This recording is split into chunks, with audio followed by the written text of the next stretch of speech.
Oh, dear listener, gather round and let me weave you a tale so fraught with woe, it would make the sturdiest heart quiver. 'Tis a story of hopes dashed upon the jagged rocks of reality at Eastern Washington University, Cheney, a place where dreams go to wither.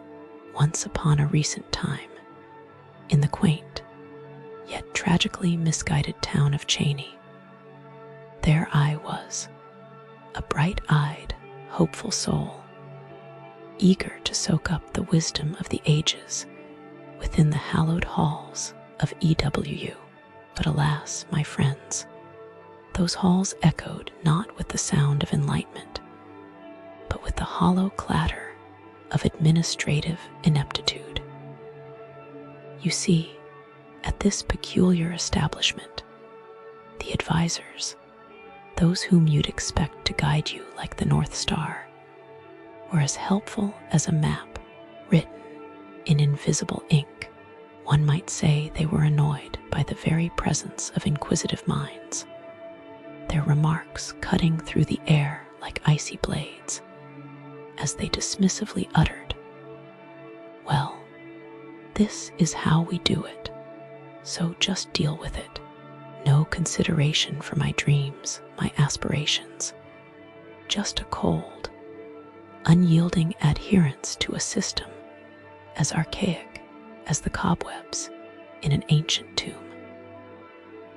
Now, let's delve into the pedagogical nightmare that was my online learning experience in this digital age, where knowledge should flow as freely as the river's current.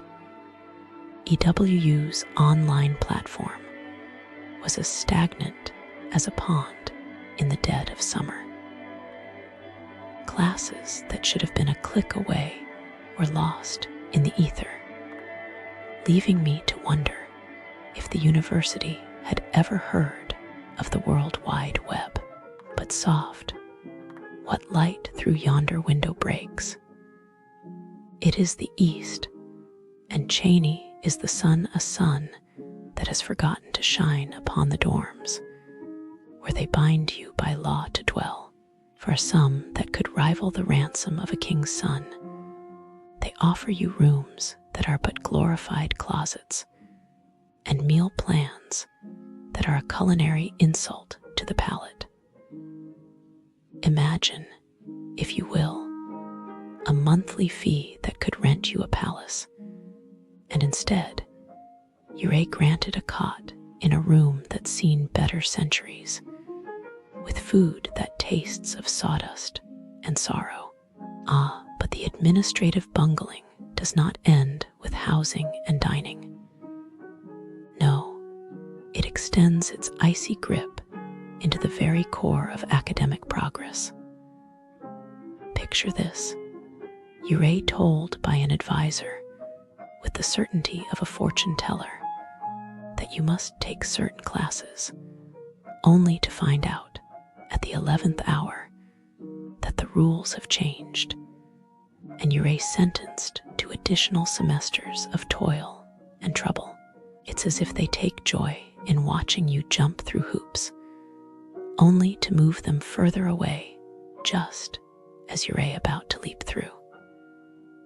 And oh, the sportsmanship, or rather, the lack thereof, that was displayed by the university band, a group that seemed to have missed the memo on what it means to support one's team.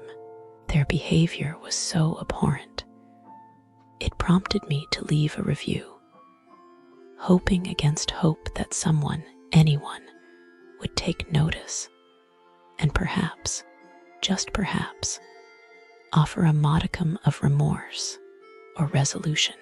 But nay, the band played on, and the university remained as silent as a tomb.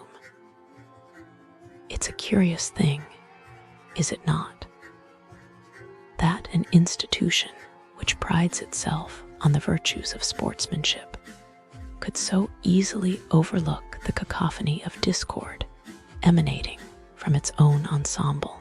Now, let us speak of the professors, a rare breed of educators who, despite the odds stacked against them, strive to shine a light in the darkness.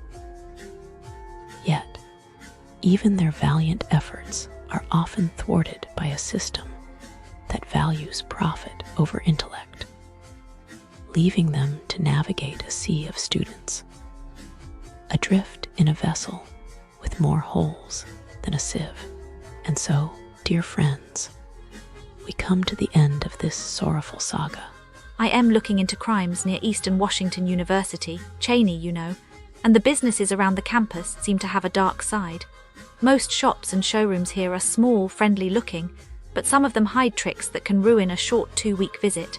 First, the car dealers near EWU often appear like any other local showroom. They promise cheap rides for tourists who just want to rent a car for a weekend. In one case, a former Cheney dealer used customers' credit info to grab fraudulent loans for cars that were never delivered. The victims probably discovered the debt when their credit scores dropped, tried to dispute the charges, and ended up with a long phone battle with the bank. The dealer was later indicted, so I guess he's facing prison and a ruined reputation, while the tourists are left with damaged credit and a wasted trip. Then there's the imported vehicle office that looks like a legitimate finance desk near the university. The guy, Christopher Lee Terry SR, sold the idea of rare foreign cars and asked for big upfront fees. The cars never showed up. The tourists most likely filed complaints, got their money stuck in a legal mess, and maybe left the state feeling cheated. He's been charged, so probably awaiting trial, while the victims might finally get some refund after a slow court process. Target stores in Cheney also have a nasty side. The inventory system was hacked, allowing thieves to steal iPads right from the shelves. Shoppers who tried to buy a tablet probably found empty shelves and received apologies, but they lost the chance to get a device for their travel. The thieves were caught, so they lay likely behind bars, and the store will tighten security, but the tourists just missed out on a useful gadget. Finally, the Apple Pay scams spread through texts that pretended to be from an Apple store near the campus. Visitors who received the fake alerts might have clicked a link, gave away login info, and saw unauthorized charges on their cards. After realizing it, they probably called their banks, froze the accounts, and spent hours fixing the mess. The scammers are probably under investigation, and the victims end up with a stressful banking nightmare instead of a relaxed stay. All these stories show how easy it is for shady operations to target short-term visitors around Eastern Washington University, Cheney. It is sad but true. Welcome to our in-depth look at the businesses surrounding the picturesque Eastern Washington University in Cheney. As we embark on this journey, one might expect the local establishments to mirror the university's charm and academic prestige. However, our exploration reveals a somewhat different narrative, a tale of missed opportunities and disenchanted customers. Imagine, if you will, a shopping experience akin to navigating a labyrinth shrouded in darkness, both literal and metaphorical. Northtown Mall, once a bustling hub of commerce, now stands as a testament to neglect, with dimly lit parking garages and a Santa who seems to have lost his holiday cheer amidst organizational chaos. The security, rather than providing a sense of safety, appears to be casting a shadow of suspicion, ensnaring innocent patrons in a web of unfounded accusations and inhospitality. It's as if the mall itself has become a character out of a Kafka novel, where the security guard is both judge and jailer. As we stroll further into the heart of Cheney, we encounter the Wellness Vault, a place that promises rejuvenation but falls short in delivering a Zen experience. With yoga instructors who may not quite grasp the essence of tranquility, one wonders if the pursuit of wellness is indeed a shared journey or a solitary path best traveled alone. The culinary landscape near the university is no less fraught with peril. El Rodeo, a dining establishment that could have been a vibrant fiesta of flavors, instead serves up a plate of disappointments, from food allergies ignored to service that resembles a game of hide-and-seek. The meat, once a hero on the menu, now finds itself the subject of a chewy conundrum, leaving one to ponder whether the grilled jalapenos are the only stars in this lackluster performance. The Mason Jar, a cafe that once captured the hearts of students and locals alike, now seems to be grappling with an identity crisis. With gluten-free toast that flirts with cross-contamination and a latte that whispers promises of warmth only to deliver tepid ambivalence, the establishment leaves a trail of bewildered customers in its wake. The breakfast debacle, where a note scribbled in passive aggression replaces the expected morning fare, is a stark reminder that even the most cherished memories can be tainted by the bitter taste of disappointment. Eagle's Pub, a venue that could have soared on the wings of cheer and camaraderie, instead finds itself grounded by a staff that seems to have forgotten the art of hospitality. Here, a simple request for a drink or a meal can spiral into an odyssey of miscommunication and frustration, with a cast of characters that includes a red-haired manager whose customer service skills are as rough as the allegedly raw bacon served to the unsuspecting patrons. Finally, Remedy Kitchen and Tavern, a place that ironically seems in need of its own remedy. The dishes, once vibrant and full of promise, now arrive at the table dressed in the drab attire of unfulfilled potential. The risotto, a dish that should dance on the palate, instead performs a mournful tango of monotony, while the French toast, far from the indulgent treat it should be, resembles a soggy